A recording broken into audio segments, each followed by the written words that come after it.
শুনেছেন গাছে কাঁঠাল গোঁফে তেল।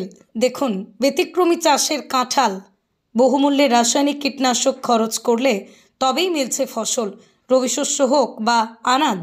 তাই প্রথাগত চাষ থেকে বেরিয়ে এসে অনেকেই আম, কাঁঠাল, লিচু এ ধরনের ফলের চাষের দিকে ঝুঁকছে।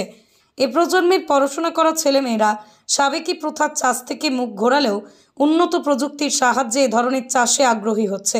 নদিয়ার বাদকুল্লা ২ নম্বর গ্রাম পঞ্চায়েতের প্রধান এলাকায় ডিপ্লোমা ইঞ্জিনিয়ারিং পড়া শুভ্র বিশ্বাস ভিয়েতনামের হাইব্রিড অল টাইম কাঁঠাল চাষ শুরু করেন। এই চাষের বিশেষত্ব, যেটা গাছ লাগানো 1 বছরের মধ্যে অর্থাৎ ফুল অর্থাৎ মুচি দেখা দেয়। গাছের স্বাস্থ্যের কথা মাথায় রেখে সেই মুচি অর্থাৎ ফুল প্রথম বছর ভেঙে দেওয়া হয় এবং দ্বিতীয় বছর থেকে যথেষ্ট আশানুরূপ ফল হয় এবং বিক্রি করা যায়। তিনি জানান, প্রথম বছর প্রায় 104টি কলম বাঁধা কাঁঠালের চারা চাষ করেন। প্রায় 3 থেকে 4 হাজার কাঁঠাল উৎপাদন করতে সক্ষম হয়, যার আনুমানিক বাজার মূল্য প্রায় 40,000 টাকার কাছাকাছি। এই কাঁঠাল চাষ অন্যান্য চাষিদেরও যথেষ্ট উৎসাহ দিচ্ছে। অরিজিৎ ঘোষালের সাথে সমিত দেবনাথের রিপোর্ট, ক্রাইম বেঙ্গল। শুভ্র বিশ্বাস। এই কাঁঠাল চাষ করছেন কত বছর ধরে করছেন? 2 বছর। 2 বছর। এবছর তো প্রচুর ফল এসছে দেখছি বাগানে। এই যে আপনার দেখা দেখি এলাকার চাষিরা কি বলছে, এই যে এত সুন্দর ফলন?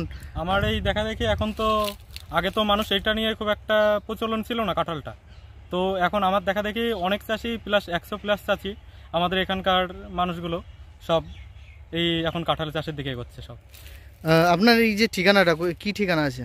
এইটা নদীয়ার বাতকুল্লার থেকে একটু ভিতরে গ্রাম মণ্ডপঘাট। মণ্ডপঘাট কোন অঞ্চল? কোন অঞ্চল? বাতকুল্লা 2 নম্বর গ্রাম পঞ্চায়েত। এই যে মণ্ডপঘাট এলাকায় যে আপনি যে চাষ শুরু করলেন, কিভাবে শুরু করেছিলেন এই চাষটা, কিভাবে উৎসাহ পেলেন? আমি এইটা মূলত এক জায়গায় ঘুরতে গিয়েছিলাম, সেখানে কিছু গাছ ছিল, 2-3টে গাছ, তো সেই জায়গায় প্রোডাকশন দেখে আমি সেই গাছ থেকে চারা করে তারপর আমি এখানে বাগান করি। তারপরে এখন চাষিরা যেইভাবে আমাকে উৎসাহ দিচ্ছে, আমি আরো উৎসাহিত হচ্ছি। এই যে এখন 1 বিঘা চা করেছেন, এরপরে কি বাড়ানোর কোনো ইচ্ছা আছে? আমরা এবার বর্ষাতেই আমরা লাগাবো, আরো লাগাবে। সুব্রত, তুমি তো একজন স্টুডেন্ট।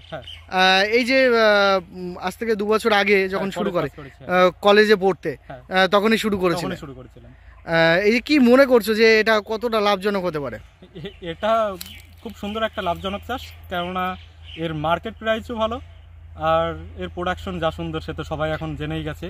কি মাস থেকে কাটা শুরু করেছিলে? আমরা এবার নতুন বছর, এবারটা আমরা নভেম্বর থেকে শুরু করেছি।